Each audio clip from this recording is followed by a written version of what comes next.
Right, so this is the medical centre, stage 2. So we've skinned it out, insulated it, weatherproofed it, and now we're dividing it up into the respective rooms. So we've got 2 doctors' examination rooms going in now. This is the build team.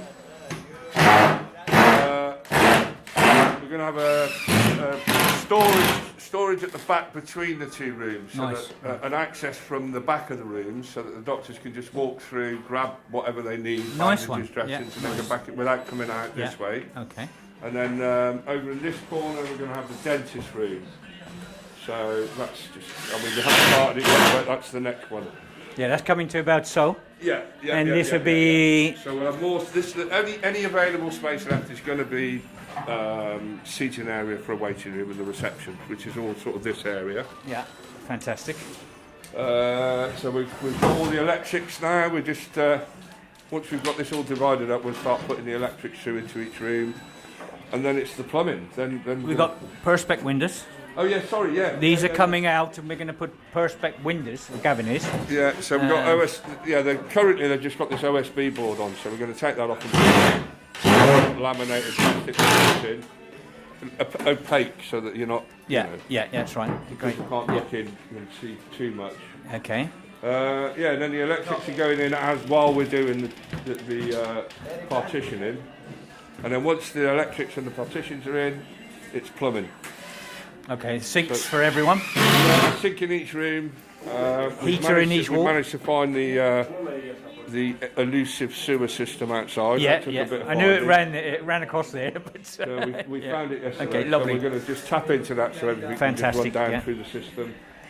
Yeah, I mean it's going pretty well. It's going to look fantastic. We're going to put a lino floor in. Yeah. Yeah. So they can mop the floor and everything. Yeah. I mean, when you look at, the building itself is an incredible building. You know, they did a fantastic job. Considering it was all out of pallets. Yeah, they did.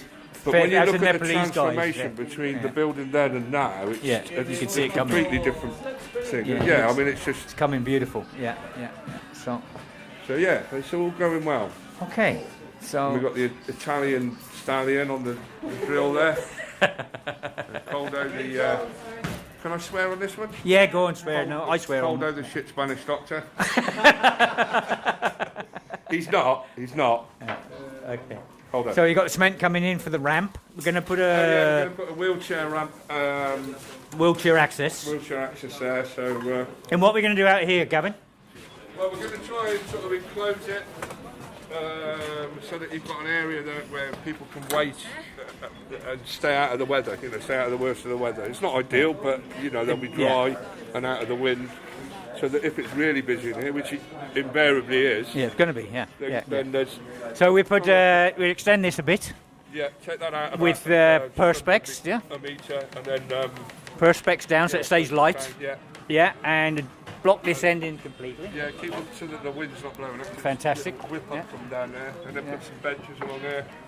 Okay. Yeah, you know, it's it's getting there. Fantastic. Yeah. So you're doing an absolutely terrific job. So well, I was pretty comfortable with doing the floor and the walls and insulating and that, and but I was really relieved when Menno said he could come. He comes, thing, you know what I mean? Electrics, plumbing, everything else. Yeah, Menno. I don't know where Menno is. Oh, there he is. This is Menno. Say hello, Menno. Hello. Dear viewers at home. So Menno's doing all the plumbing and. He's doing how you doing, right? So there's a good old team here, and there's some more outside. So we've actually moved the doctors out for the next week or so Gavin and his team can get it finished and really go to town.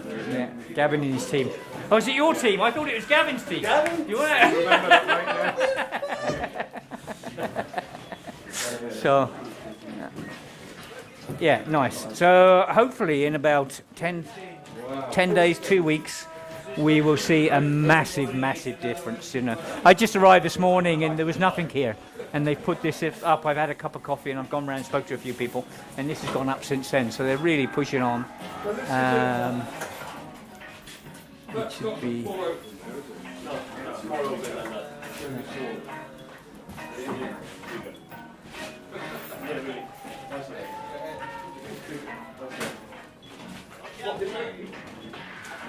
Okay, so it'd be fantastic when it's done. It really will. I mean, we still need a lot of help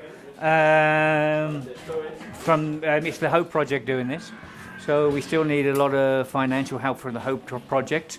Anyone wishing to help us, not just on this, but we've got the warehouse next to Moria now, and that's going to be a major thing. At the moment, there's so many people. I was at Moria this morning, and it's so bad over there. You know, the rubbish, the people. You know, people were showing me their feet hanging out of their shoes and things like this. We took another minibus full of clothes to Moria this morning, and it is really desperate. There's over 6,000 people in there, and it is very, very desperate. So the new warehouse we're getting is in walking distance, about 200 metres away from Moria. It was very expensive monthly to rent, but it's needed. Because at the moment, you know, this what's happening in Moria. We see last year what happened in the beginning of this year. And we've got to try to avoid, you know, the same thing happening again. So we're going to do our best. There's a lot of teams coming together for this warehouse. So anyone that wants to help us on the warehouse, please come in, speak to us, either speak to me or speak to Philippa. And, you know, we see what we can do. Hopefully we will start in the next week or so in the warehouse. We've paid the rent and everything else. There's a few glitches with paperwork, but we'll sort that out. And then as soon as we sorted that out, we'll be in there. And we're going to do our best to... Well, first of all, it's going to be crazy because there's so many desperate people. It's going to be... We know it's going to be madness because everyone wants everything. We got sort of mugged this morning. You know, we're doing our best for the families, but even the single men in that, they want stuff. And I know there's a few other people who are doing their best in Moria at the moment. But if we can get this warehouse up and running with all the teams running it...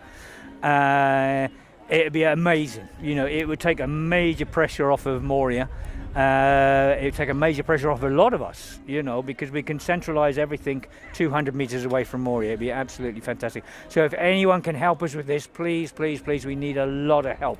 We need to think about shelvings and things like that. We need containers of clothes and things coming in. But please, just don't send us a container without speaking to Philippa or Salamadine or myself first, because, you know, we don't want to be overthrown with children's clothes or something like that with one thing. You know, we do need children's clothes and stuff, but also we need men's clothes and women's clothes and teenage clothes, and we need prams, we need blankets, sleeping bags, things like this. So, you know, if you're trying to put something together, please get into contact with one of us, and we would direct you what's the best thing you can send us, rather than having clothes stacked up in the corner, wasting space. You know, because basically we want to get the stuff in and get it out to the people as soon as we can. Okay.